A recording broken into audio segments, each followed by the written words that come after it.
Magandang araw, Luzon, Visayas. Kala ko may ano no? Luzon, Visayas at Mindanao, magandang araw po sa inyo, ka-coffee. Nasaan man po kayong panig ng daigdig? Kumusta po kayo? Si Pangulong Bongbong Marcos napasugod dyan sa Isabela. Tatandaan niyo yung bumagsak na tulay dyan? Tulay ng administrasyon ni Digong, yung pala palyado.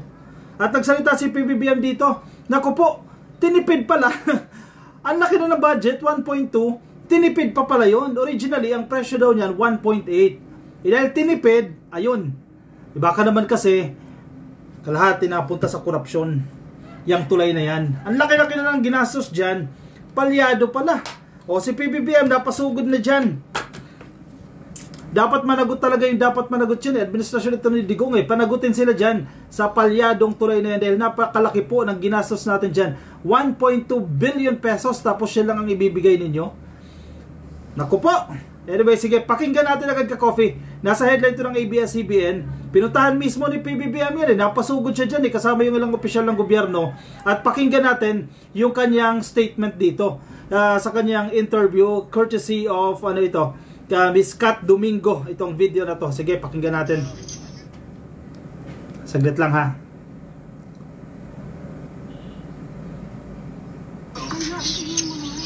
Design flaw. It is a design flaw. Mali yung design. Ang history kasi nito, dapat ang funding nito was supposed to be, ang project cost nito is 1.8 billion. So, binawasan to under 1 billion para makamura. Ayan, inayos ngayong sige, sa muna tayo. Originally, 1.8 billion. Diba? Yung disenyo mo for 1.8 billion. Assuming walang corruption ha. Wag natin pinag-uusapan ng corruption dito. Assuming 1.8 billion originally yung plan yan. O sige, posibleng tinipid din Sige, wala tayong budget niyan. Bakit ganyan yung disenyo? Yung disenyo good for 1.8. Yung budget pala below 1 billion. O sige, nagre-design. Base dito sa statement ni PBBM. Binago nila yung disenyo. Kumbaga, tinipid na. Sa disenyo pa lang tinipid na. Pagdating ng construction, tinipid pa. Siyempre, kailangan may cut-kong Kailangan may makukuha silang porsyento dyan Yun talaga ang nangyari. Sa akin, okay lang kahit gumastos ka ng malaki. Kung long term naman pakikinabangan yan. Diba? Hindi tayo maya gawa. Parang bibili ka lang yan ng peking sapatos Bibili ka ng peking sapatos, after 1 week, after 2 weeks, sira na. As compared, kung bibili ka ng matibay-tibay na sapatos, pwede mo magamit 1 year, 2 years, 3 years, mas matagal. Ganon din dito sa tulay. Tinipid mo nga. O ano nangyari ngayon? Wala pang 5 taon. Kabago-bago nga lang yan Sira na. As compared dyan sa San Juanico Bridge. Tingnan mo yung San Juanico Bridge. Hindi tinipid. Maganda yung disenyo. Inaral yung disenyo. Kailan pa ba ginawa yung San Juanico Bridge na yan? Panahon pa ni Marcos yan. Hanggang ngayon pinakikinabangan pa. Hindi tinipid. Gumastos ng malaki pero nakikita mo yung pinaggastosan itong tulay na yan, 1.2 billion na, bumagsak pa. Kahapon pinag-uusapan natin yan Ang headline kahapon, under-designed yan Same thing sa sinasabi ng presidente ngayon, design flaw yan. May pagkakamali sa pagdidisenyo. Pero mo, originally 1.8 pala yan. O sige, baguhin ninyo. Parang nag-AutoCAD ka lang, i-edit mo yan gawin mong bawasan mo ng bakal sa ganitong portion na to para pumasok yan sa 1 billion. Anong klaseng trabaho yan? Palyado yung trabaho na yan. Tingnan mo nangyari dyan. Managot talaga dapat managot dyan. Hindi pwedeng tantaran ito. Ngayon yung detail design. So, pinawasan to under 1 billion para makamura.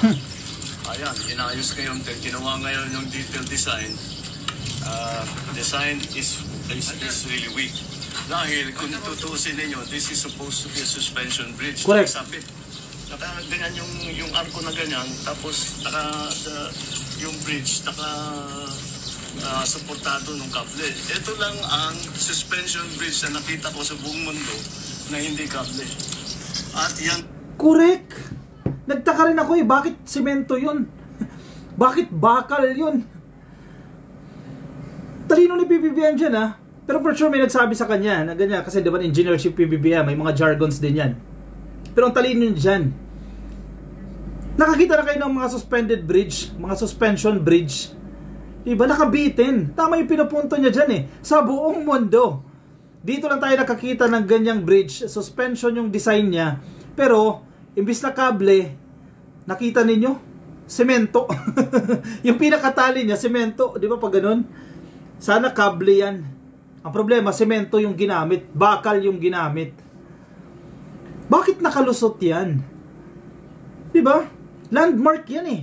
Diyan sa Isabela, maganda yung tulay, maganda yung disenyo. Yun pala, kung titignan mo yung kaloob-looban yan, palyado. Bakit lumusot yan? Bakit naaprubahan yan? Bakit na-clear ang contractor dyan? Palyado pala. O ngayon, nagkakabulilyaso na, panagot kayo dyan. Managot kayo dyan sa kasalanan na ginawa ninyo. Ang presidente na mismo nagsasabi, sa dinami-dami ng mga bridge na suspension yung style, o ano man ang tawag nila dyan, basta nakahang, nakabitin. Ngayon lang daw siya nakakita na bakal, hindi kable, yung humahatak doon sa bigat ng pinaka-flooring. Naku po, yari kayo dyan. Suportado ng kable. Ito lang ang suspension bridge na nakita ko sa buong mundo na hindi kable. At yan na mismo ang bumigay. Ayan.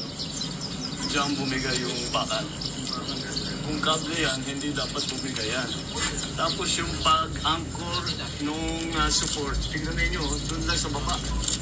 Dapat sa taas yan, hanggang sa taas. Para basic yun. Hanggang sa taas, para yung buong ito, ang nagsusupport sa kanya, yan yung bakal na nakikita ninyo at saka yung semento. Yan lang ang nagsusupport doon sa buong tulay. Excuse me. Nagigit sa inyo yung punto ni PBBM. Basic yun ka, coffee. Sige, ito. May ruler tayo. Ganyan, di ba? May anchor yan, nakaganyan, nakahook. Hindi tayo nagpapaka-engineer dito, pero para ma-explain lang natin, no, yung sinasabi ng presidente. Yan yung pinaka-hook niya. Kung i-anchor mo yan, dapat doon sa pinakataas niya. Di ba, i-anchor mo yan dyan. Ang problema, kung sino man yung engineer niyan, in-anchor, at ano tag natin dyan, ikinabit doon sa bandang baba. Di ba, basic naman yun. Kung sa bigat niyan, mahahatak niya lang yun yung pinagsasabitan niya. As compared, kung sa taas mo yan in-anchor o kinabit yan, mas matibay-tibay yan. Nahuhuli Nahuhuli, na palyado talaga yung pagkakagawa sa tulay na yan. Bakit nga naaprubahan yan? Bakit nagrantan yan? Bakit binayaran ng buo yan? Kasi ang bayad naman usually sa ganyan mga kontrata, portion yan eh. Down payment, 10%, 25%, 35%, and after completion, inspect pa yan bago i-turn over. Saka mababayaran yung remaining balance. Bakit nabayaran yan? Hindi man lang sinuri. Wala ba nag-i-inspect dyan? Bakit ganyan? Wala bang quality check yan? Actually, dapat magsalita din dyan ng DPWH eh. Si Secretary Mark Villar eh. May pananagutan din siya dyan. Bakit nagkakaganyan? Bakit nagkaganyan? Yang tulay na yan. Malaking pera yan. Dapat may managot talaga dyan. Yung presidente mismo nagpunta na dyan. Siya na mismo nag-identify, kahit hindi engineer yan, in-identify niya rin mga pagkukulang sa tulay na yan. Bakit nakalusot yan? Hindi lang yan, maraming tulay pa ang ganyan ang nangyayari. Maraming infrastructure projects pa na ganyan ang nangyari ng panahon ni Digong. Hindi lang panahon ni Digong, ng mga previous administrations, mga palyado. Kaya hindi mo masisisi eh. Ang tao galit sa DPWH eh. Kasi may corruption talaga na nagaganap dyan eh. Kasi hindi naman mababayaran ng buo yung contractor niya kung wala mga palusot-palusot dyan eh. May mga palusot yan. May mga lagay-lagay yan. Kung bakit nagkakaganyan, nakalulusot yung mga ganyang palyado.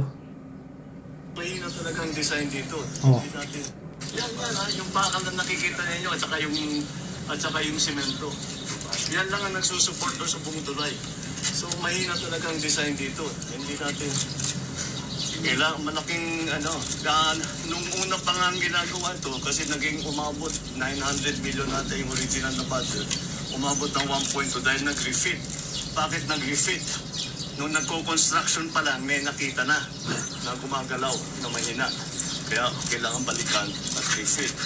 So the whole process is okay naman yung construction, yung contractor sinundan naman ang plano. By the book naman yung kanyang ginawa, up to specifications yung kanilang ginawa. Yun lang, yung specifications mali. Yun lang. Sa plano pa lang, palyado na. Sinong sisingilin mo dyan? Yung truck driver. Singilin mo yung truck driver, anong ibabayad niyan? Yung kumpanya. Hindi sila may pananagutan doon. Yes, meron sila, bahagya. Pero dapat may managot dyan. Sino yung nagplano niyan? Malamang yung dating official ng DPWH managot din dyan, magpaliwanag. Kaya nga hindi ako agree na sila dapat mag-i-investigate dyan. Yes, posible, kasi bagong administration naman yan. Pero kahit papaano, sana third party mag-investigate dyan eh.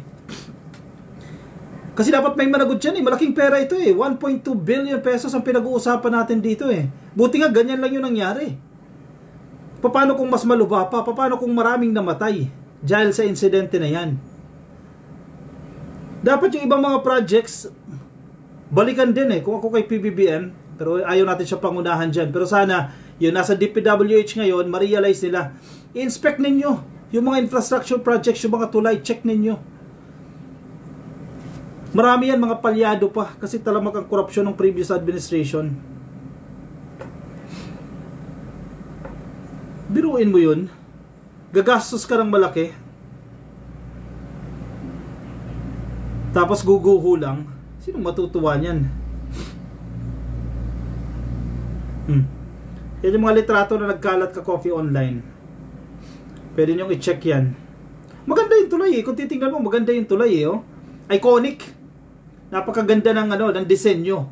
Yun nga lang, sabi nga ni PBBM, yung specifications palyado. At saka kung titingnan mo, sige. Kasi hindi lang naman siya fully suspended bridge. Suspension bridge. Kung ano man yung term nila dyan. May suporta din naman sa baba, di ba? Yan, nakikita ninyo. Yan, sa bandang baba, may suporta din. Pero kung titingnan mo, mga ganun lang yung yung poste. Kasi dalawa yung suporta niya eh. Meron sa baba, at meron yung kable, malakable style, pero semento nga rin yung ginamit. Pero tingnan mo naman yung poste, ang papayat. Di ba? Tingnan nyo yung poste. Sige, hanapin nyo ka-coffee sa Facebook. Hanapin nyo Isabela Bridge. Tingnan nyo yung poste na yan. Ang ninipis. O dahil nga siguro tinipid, kaya ang ninipis.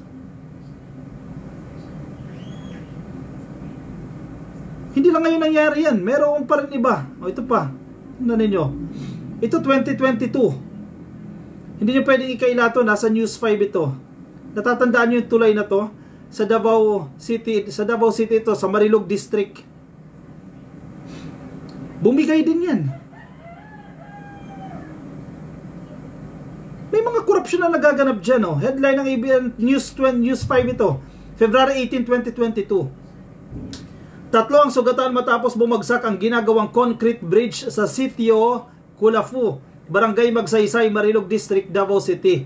Ayon kay Arvin Sokapen, project engineer ng MCCPI Construction na umahawak sa naturang proyekto, nasa proseso sila ng paglalagay ng concrete sa flooring ng tulay nang bumagsak ito. Mga kontraktor talaga noon, baka mga kaibigan yan ng opisyal, yung mga kontraktor. Kaya sige, kahit palyado, kahit mali-mali, sige, tuloy-tuloy pa rin kasi may kaibigan sa loob eh. Maaari umanong magkaroon ng bula ang ginamit na pandikit na epoxy sa 3 bahagi ng flooring ng tulay, kaya ito bumagsak. Dinala na sa ospital ang 3 biktima. Paulit-ulit na gastos yan kasi may mga kontraktor, kaibigan nasa loob.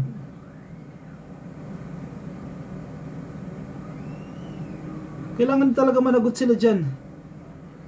Palyado yung tulay na yan. Ang laki ng ginastos natin yan, tapos yan lang ibibigay sa atin. Diyos ko naman, oo. Tingnan nyo yan, oh.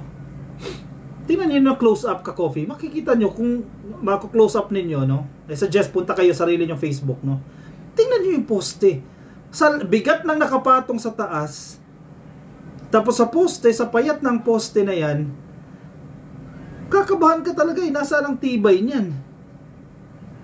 Diba?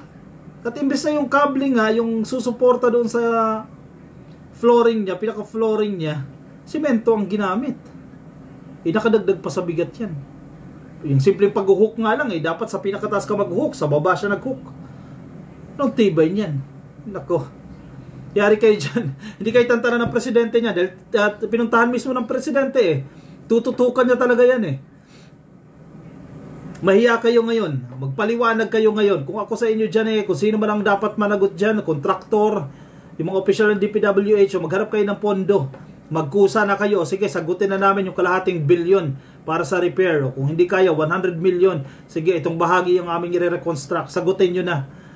para kahit papaano maibsan man lang yung galit ng taong bayan sa ginawa ninyong palyadong tulay.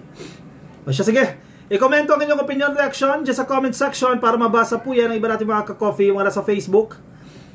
Baka di pa po kayo naka-like and follow sa ating Facebook page, Pasuyo na lang ka-coffee. Yung mga nasa YouTube, baka di pa kayo naka-subscribe, please click lang po na subscribe and hit the notification icon para updated din kayo sa ating mga bagong upload. Maraming salamat sa mga sumama. Kita-kita tayo mamaya sa ating next video.